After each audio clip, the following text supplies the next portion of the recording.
Oke, sekarang kita akan melanjutkan materi ibadah haji. Nah, sekarang kita akan membahas tentang pembayaran dam. Apa sih itu dam? Dam adalah denda karena melanggar suatu kewajiban dalam ibadah haji.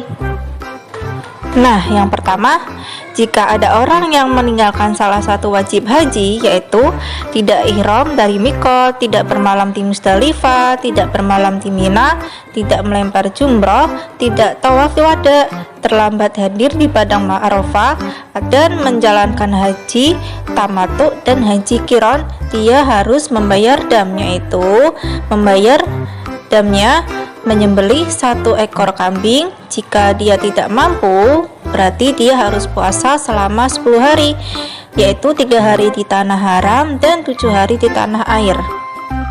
Nah, kemudian yang kedua, orang yang melanggar salah satu larangan ihram. Bagi laki-laki, dia memakai pakaian yang berjahit, dan bagi perempuan, dia memakai tutup muka atau pakai kaos tangan, dan mencukur rambut, memotong kuku, serta memakai harum-haruman. Dia harus menyembelih 1 ekor kambing. Nah, jika dia tidak mampu, maka dia harus puasa selama 3 hari, ataupun dia bersedekah 3 sa', yaitu 1 sa' itu sama dengan 2,751 gram atau 2,75 kg. Dia harus memberikan makanan pokok kepada 6 fakir selama 3 hari berturut-turut.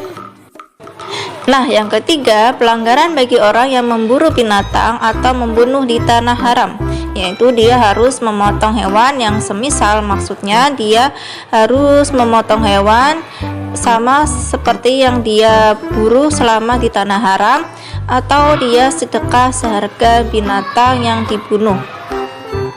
Nah, pelanggaran yang keempat, jika ada orang yang memotong pepohonan besar, maka dia harus memotong unta atau sapi. Nah, orang yang memotong pepohonan kecil, dia harus memotong 1 ekor kambing. Nah, yang kelima, pelanggaran kelima yaitu orang yang sedang haji terhalang oleh sesuatu sehingga tidak sempurna hajinya, dia harus membayar dam, yaitu menyembelih hewan kurban. Nah, yang terakhir, menikahkan atau melakukan akad nikah.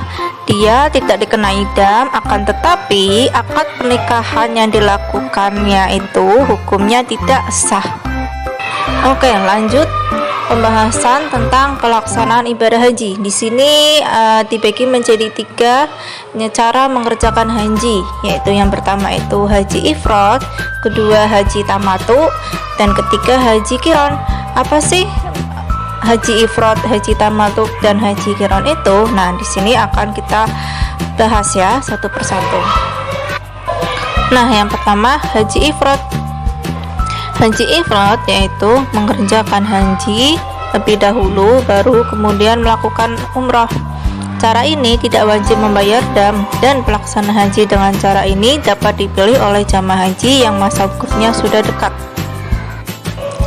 Yang kedua, haji tamattu, yaitu mengerjakan ibadah umroh terlebih dahulu kemudian mengerjakan haji. Cara ini biasa dilakukan oleh sebagian besar jamaah haji Indonesia, dan cara ini dikenai denda atau dam. Jadi kalau haji tamattu itu dikenai oleh dam dan denda ya. Nah, yang terakhir haji qiron, yaitu mengerjakan haji dan umroh secara bersamaan dalam satu niat. Nah, cara ini juga dikenai denda atau dam. Nah, sekarang kita akan membahas tentang larangan bagi orang yang melaksanakan ibadah haji. Nah, di sini ada larangan pakaian bagi seorang laki-laki dan perempuan. Nah, yang pertama, larangan bagi laki-laki, yaitu dia tidak boleh mengenakan baju yang dijahit, sorban, celana, mantel, sepatu yang menutupi mata kaki atau memakai kaos kaki. Nah, yang kedua itu larangan bagi wanita. Bagi wanita selama melaksanakan ibadah haji dilarang menggunakan cadar dan sarung tangan. Kemudian larangan bersetubuh, berbuat fasik, dan berbantah-bantahan. Bagi jamaah haji selama melaksanakan haji dilarang berhubungan suami istri. berbuat fasik, dan berbantah-bantahan. Yang ketiga, larangan memotong kuku, merontokkan rambut, dan membunuh kutu kepala. Menurut ijma ulama dan amalia beberapa sahabat, bahwa jamaah haji selama melaksanakan ibadah haji dilarang memotong kuku, merontokkan rambut, dan membunuh kutu. Nah, yang terakhir, larangan berburu binatang.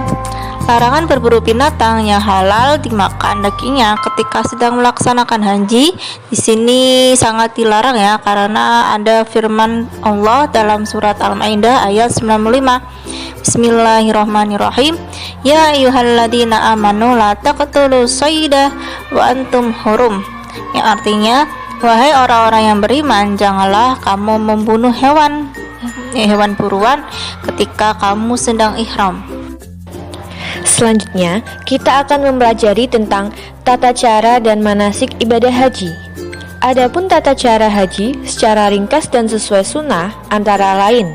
Yang pertama, ihram. Setelah memakai pakaian ihram, membaca doa ihram, yaitu Bismillahirrahmanirrahim. Labbaik Allahumma hajjan, yang artinya, aku penuhi panggilanmu untuk berhaji. Setelah membaca doa haji, dilanjutkan dengan membaca niat haji. Nawaitul hajja wa ahramtu bihi lillahi ta'ala. Artinya, aku niat haji dengan berihram karena Allah Ta'ala. Yang kedua, mabit atau bermalam di Mina. Pada tanggal 8 Zulhijjah, berangkat ke Mina pada pagi hari setelah terbit matahari. Kemudian bermalamlah di Mina agar bisa sholat subuh di sana sebagaimana sunnah Nabi Shallallahu Alaihi Wasallam. Yang ketiga, wukuf atau berdiam diri di Arafah. Setelah selesai sholat subuh di Mina, kemudian berangkat ke Arafah pada tanggal 9 Zulhijjah. Untuk berdiam diri di Arafah tidak serta-merta hanya berdiam diri saja, namun bisa melakukan sholat duhur dan sholat asar yang masing-masing dijamak. Masing-masing rokaatnya adalah 2 rokaat, dijamak takdim dan jamak qashar. Dan untuk doanya, kalian bisa membaca doa Nabi SAW, yaitu La ilaha illallah wahdahu la syarikalah lahul mulku wa lahul hamdu wa huwa ala kulli syai'in qadir. Kemudian jangan sampai kalian tinggalkan Arafah sebelum matahari terbenam. Yang keempat, mabit atau bermalam di Musdalifah. Setelah tiba di Musdalifah, langsung kerjakan sholat maghrib dan isya dengan dijamak takhir dan jamak qashar. Setelah selesai sholat, istirahat dan tidurlah. Bermalam di Musdalifah sampai subuh agar bisa mengerjakan sholat subuh di sana. Dan ingat, jangan tinggalkan Musdalifah selain orang-orang lemah seperti orang tua lansia, wanita, anak kecil, dan petugas haji. Orang ini boleh pergi setelah pertengahan malam. Yang kelima, melempar jumroh Aqobah atau kubroh. Meninggalkan Musdalifah sebelum terbit matahari pada tanggal 10 Zulhijjah hari Id sambil bertakbir dan bertalbiyah menuju Mina untuk melempar jumroh. Lemparlah jumroh Aqobah setelah terbitnya matahari sebanyak 7 lemparan batu kecil. Setiap kali melemparkan batu kecil tersebut, ucapkanlah Allahu Akbar dan usahakanlah masuk ke dalam kolam. Jika meleset dari kolam, ulangi dan sesuai lemparan, putuskan talbiyah. Yang keenam, mencukur rambut atau tahalul pertama. Setelah selesai melempar, maka cukurlah rambut kalian. Adapun untuk wanita, maka potong rambut sendiri dengan gunting yang dibawa sepanjang 1 ruas jari. Yang ketujuh, menyembelih kambing. Menyembelih kambing pada tanggal 10 Dzulhijjah atau setelahnya pada hari-hari tasyrik, yaitu pada tanggal 11, 12, dan 13 Dzulhijjah. Dilarang keras menyembelih kambing sebelum tanggal 10 Dzulhijjah, Barang siapa yang menyembelih sebelum tanggal tersebut, maka sembelihannya tidak sah, harus diganti, atau puasa 3 hari pada hari-hari tasyrik dan 7 hari di Indonesia. Lanjut, yang ke-8, tawaf ifadah. Setelah cukur dan memakai baju biasa, berangkatlah menuju Makkah untuk tawaf ifadah. Lakukan tawaf sebagaimana waktu umrah sebanyak 7 putaran. Lalu, sholat sunnah 2 rakaat di belakang makam Ibrahim. Kemudian, mengarahlah ke keran-keran air Zam-Zam untuk minum sebanyak-banyaknya. Yang ke-9, sa'i. Setelah selesai 7 putaran, maka dianggap telah bertahalul kedua, namun tanpa mencukur lagi. Tawaf ifadah dan sa'i boleh dilakukan pada hari tasyrik atau sisa hari-hari haji lainnya selama di sana. Ke-10, mabit atau bermalam di Mina. Setelah selesai tawaf ifadah dan sa'i di Makkah, maka kembalilah ke Mina untuk bermalam selama 2 atau 3 hari. Bermalam di sana hukumnya adalah wajib. Yang ke-11, tawaf wada atau tawaf perpisahan. Tawaf wada hukumnya wajib dilakukan jika seorang sudah hendak bersafar meninggalkan Makkah.